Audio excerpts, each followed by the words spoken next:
What a train wreck. Angela Rayner found herself utterly unprepared when Andrew Neil unleashed a barrage of tough questions about Labour's economic policies.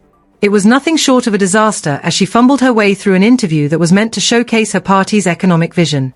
Instead, it turned into a cringeworthy display of ignorance, leaving viewers questioning her competence and the credibility of the entire Labour Party.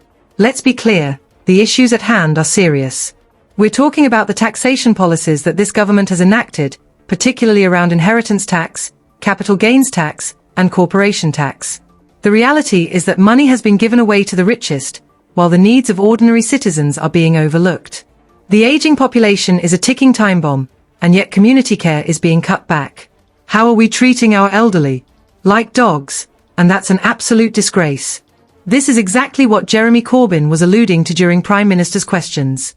The funds that could be directed toward necessary services are being squandered, and Rayner's inability to tackle these pressing issues head-on only exacerbates the problem.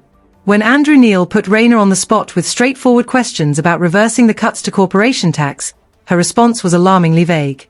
Our priority is not. She stammered. What does that even mean?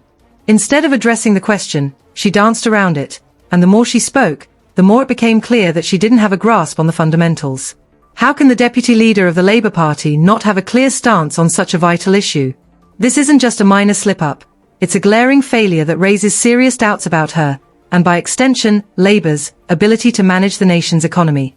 As Neil pressed further, he exposed her confusion regarding capital gains tax, and it was embarrassing to watch. She made a claim about Tory tax policies that was not only incorrect but demonstrated a shocking lack of awareness.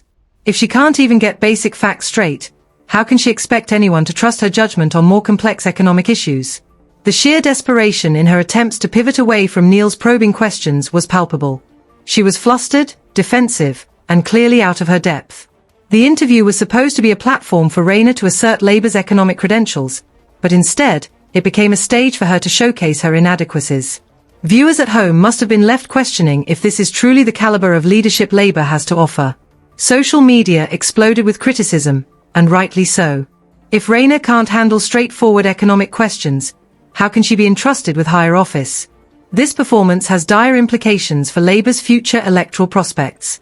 Just when things couldn't get worse for Rayner, Neil introduced the topic of housing, a subject Labour has claimed it is passionate about. However, as Neil began to peel back the layers of Labour's grand promises, it became evident that the party is not only unprepared but potentially making the situation worse. The ambitious plan to build 1.5 million homes sounds good on paper, but reality tells a different story. Neil pressed her on the feasibility of these targets, and her responses were nothing short of evasive. Ignoring the practical realities of construction, land availability, and infrastructure, she clung to her lofty promises, but the cracks were already beginning to show. Then came the kicker. Neil pointed out the implications of immigration on housing demand. Suddenly, all of Rayner's math crumbled. If current trends continue, there's no way Labour can meet their housing targets.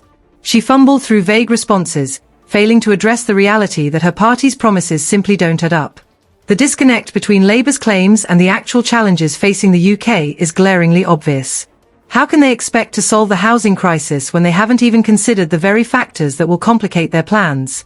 By the end of this train wreck of an interview, it became painfully clear that Labour's economic policies are built on shaky ground.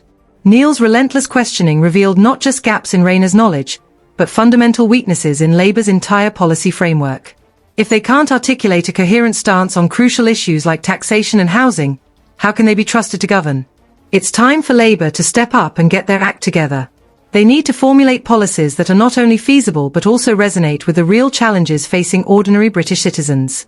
If they continue to fail on such a basic level, they risk losing the trust of voters who are desperate for genuine solutions, not more empty rhetoric. The clock is ticking, and the stakes have never been higher. If this interview serves as any indication, Labour has a long way to go before they can prove they are ready to lead the nation.